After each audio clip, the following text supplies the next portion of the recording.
बच्चों, चलिए प्रश्न को देखते हैं। तो दिया गया प्रश्न है कि tetra amine chloro nitro platinum fourth sulphate का सही सूत्र लिख सकते हैं। तो हमें विकल्प में संकुल का सूत्र दिया गया है और क्वेश्चन में क्या दिया गया है, संकुल का आईयूपीएसी नाम।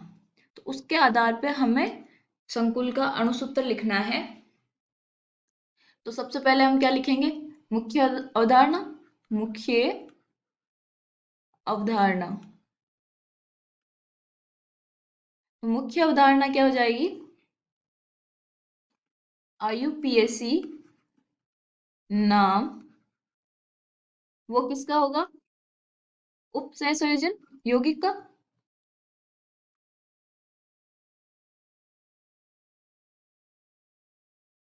उप सहसंयोजन यौगिक।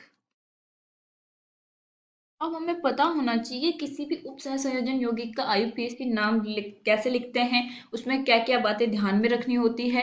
कि सबसे पहले किसको लिखते हैं, जैसे अगर हमारे संकुल के बाद धनायन है तो सबसे पहले धनायन लिखेंगे, फिर संकुल में आएंगे, संकुल में पहले लिगेंड लिखेंगे, फिर हमारा केंद्रीय धातु परमाणु जो परमाणु है केंद्रीय उसको लिखेंगे, फिर अगर कोई संकुल के बाहर ऋणायन है तो ऋणायन का नाम होगा।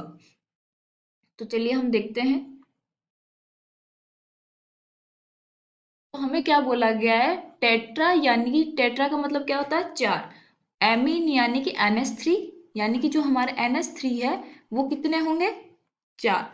तो यहाँ पे देखिए टेट्रा एमीन से स्टार्ट हुआ, इसका मतलब धनायन कोई नहीं होगा।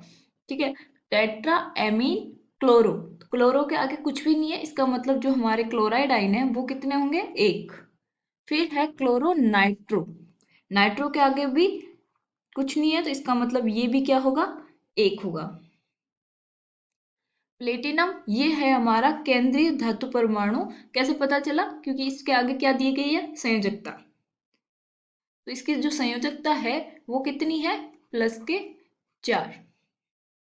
और आगे क्या दिया गया है, सल्फेट, यानी कि जो सल्फेट है वो है हमारा ऋणायन। क्योंकि जो धातु परमाणु के बाद लिखा जाता है वो उसको हम क्या बोलते हैं, ऋणायन। तो सबसे पहले हम क्या लिखेंगे, संकुल। तो संकुल की धातु सबसे पहले क्या लिखते हैं, केंद्रीय परमाणु, तो वो क्या है, प्लेटिनम। फिर अमोनिया, तो अमोनिया कितना है, NH3 कितना है, चार। फिर हम लिखेंगे क्लोरीन क्लोराइड, वो कितना है, एक। उसके बाद लिखेंगे NO2, वो कितना है, एक। तो सबसे पहले अब इस पे ये पता है इसकी संयोजकता जो है ऑक्सीकरण अवस्था वो कितनी है, चार।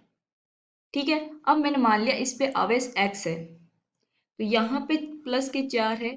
अमोनिया उदासीन लिगेंड है तो यहाँ पे 4 × 0 आ जाएगा, प्लस क्लोराइड -1 है तो 1 - 1, प्लस NO2 वो भी -1 आवेश रखता है, बराबर X। तो X क्या आ जाएगा, प्लस के 2। ठीक है, तो यहाँ पे जो हमारा ये संकुल आएगा वो क्या आ जाएगा, PTNH3 का होल 4ClNO2 प्लस के 2। और यहाँ पे और क्या है, सल्फेट। तो सल्फेट पे हमारे आवेश क्या है, -2, तो -2 + 2 क्या हो जाएंगे, उदासीन। तो इसका मतलब जो SO4 है वो कितना बार आएगा, एक ही आयन आएगा इसका। तो हम क्या लिख सकते हैं, PT NH3 4Cl NO2 SO4 लिख सकते हैं, क्योंकि इसका -2 ये +2 उदासीन हो जाएंगे। जैसे कि हमारा Na+ है और Cl- है, वो अभिक्रिया करके क्या बनाएगा, NaCl। तो उसी प्रकार से हमारा ये बनेगा। अब हम देखते हैं विकल्प।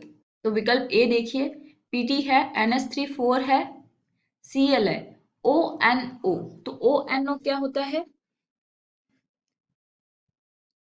वो होता है नाइट्रेट, नाइट्राइट। तो उसको नाइट्राइटो बोलते हैं, नॉट नाइट्रो।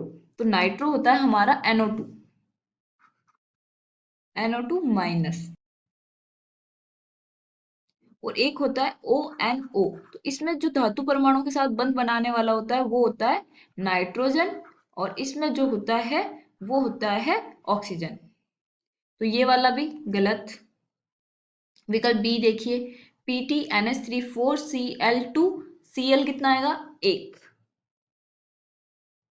ठीक है। अब थर्ड देखिए, PTNH3 का वो कितने हैं, चार है। NO2 है, ठीक है। Cl, ठीक है, एक Cl है हमारा। फिर SO4, तो इसका मतलब विकल्प सी जो होगा हमारा सही उत्तर होगा। आशा करती हूँ आपको समझ में आया होगा। धन्यवाद।